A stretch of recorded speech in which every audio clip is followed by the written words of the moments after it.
Okay, so now that we have this grid, we can use it to process our data. So I'm just going to rearrange my layers to put the points on top of the grid. And the first way we're going to use this grid is to actually count the number of points in each grid cell. If I zoom in here, I can see that there's a certain number of points in each cell, and we can use this grid to count up all the points that are on top of each square, and that will in a way tell us about the density of the points, because a lot of these listings are overlapping. Like you see here, there might be a number of points here.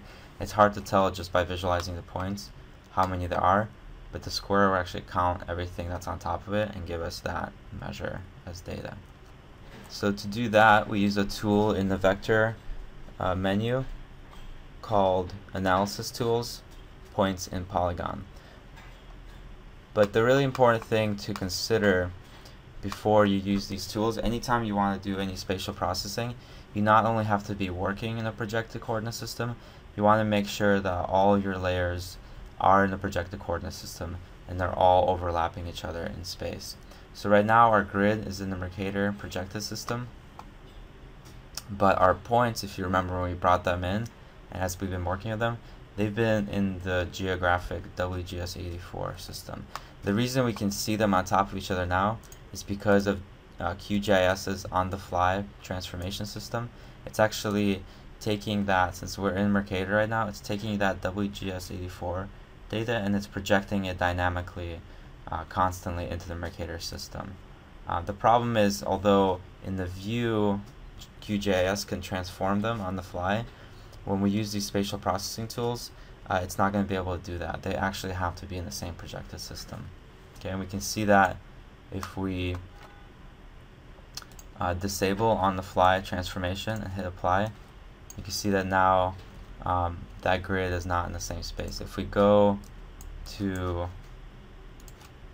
we zoom in on the grid, now all the other geometry isn't there. So to do the spatial processing, we actually have to literally transform our WGS84 data into a Mercator projection system, so they're literally in the same space. Okay, doing that is pretty easy. We just have to save out a version of the file, and as we save it out, we specify a new projection system, and that'll actually translate to the new projection system. Okay, so if we select our points and we go to save as, it's the same thing we did before when we were saving out from the data file. You can keep shapefile, and here I'm going to specify a new name, and I'm just going to add on to my previous data set, and I'm going to do underscore projected. Okay, so it's just to remind myself what each of these steps are doing.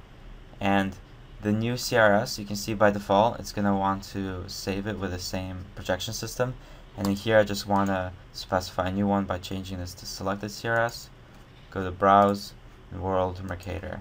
So unlike before with a grid, when we were really in Mercator and we just had to tell it which coordinate system we're in, here we're actually in a different one. To transform it to world Mercator, we need to save as and specify this, and this will actually translate all the coordinates from latitude, longitude into meters. Okay, and then we add save file to the map. So if we hit OK, you see it doesn't look that different. We have a new set of points. It's directly on top of these points.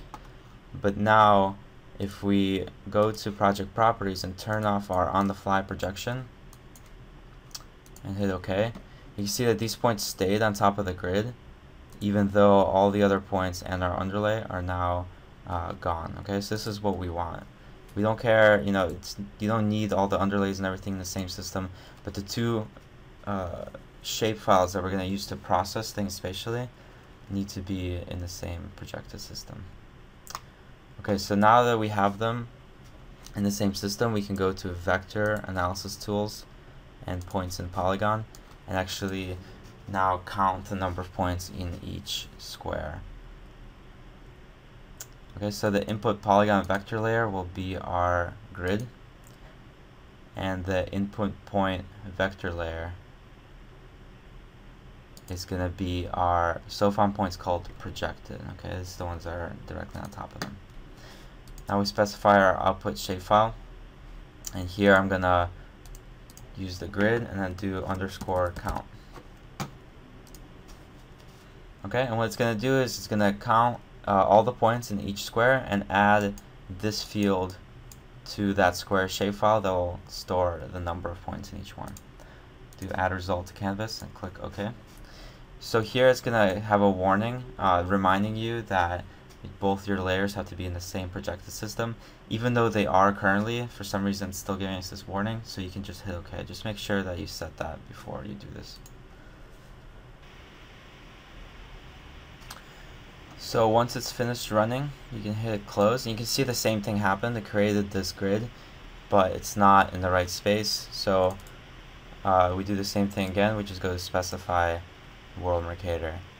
And again, if you don't want to specify this every time, you can set in your program options the default layer. But since I work with QGIS84 a lot, I just remember that every time I'm doing spatial processing and I'm in Mercator, if I make new layers, I just have to change their reference system in their properties.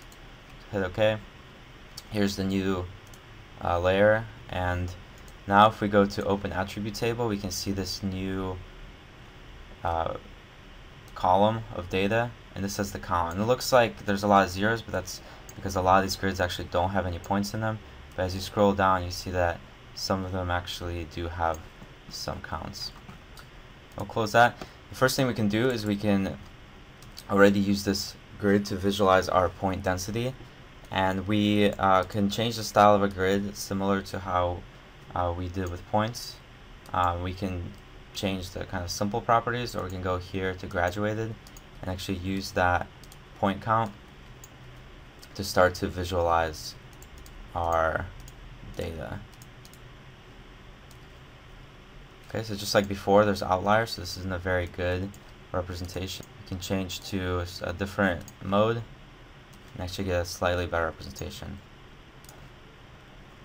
Alright, so this is already a pretty good visualization of our point density. It allows us to see that density a lot better than just using the points themselves. The next thing we want to do is to delete all the squares that actually don't have any data in them, because what I want to do ultimately is use the grid to actually take statistics off the points. Not only the number of points, but to use the grid to average all the values of the price of all the points, okay?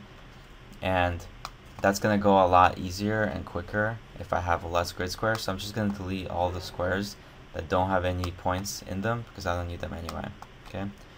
To do that, I can go to attribute table, and I'm just actually going to filter this view to only display grid cells that have a 0 point count. And then I can select them and delete them that way. Your filter options are down here. There's a few different ways to filter the features in this attribute table. I'm going to go to advanced filter. This brings up the same expression builder we saw earlier, and we're going to use this to basically tell the attribute table which features we want to see based on this point count field. And what I'm going to do is find in fields and values the point count, double click to add that to the expression, and here I'm just going to use math and say equals 0. So it's going to look at this and select all of the features, all of the lines that have a point count equals to 0. If I hit OK, it's filtered it. Doesn't look much different, but now if you scroll, you see that it's only items that have that point count 0. And from here, if I'm in the attribute table, I can just do Control A. It's going to select only the features visible. You can see here it's only selected those grids with no point count. When I have those selected, I can go to edit mode and then hit delete feature. And this will delete all the squares I have selected. So once that's finished, I can click toggle the edit mode and then click save changes. And now you can see that I only have the grids with the points in them.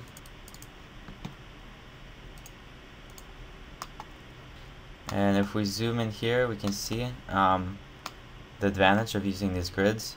For instance, if we didn't have the grids, we might look at this cluster of points and say, there's only 3 versus here there's a lot more. I might think there's more density here, but the way a lot of this data works, especially apartment listings, there might be a ton of units in one apartment building, and they're all actually appear directly on top of each other. So there might be like 100 points here, but because they're all overlapping, we can't really see that density. But because the grid cells are counting each one, they display that density correctly.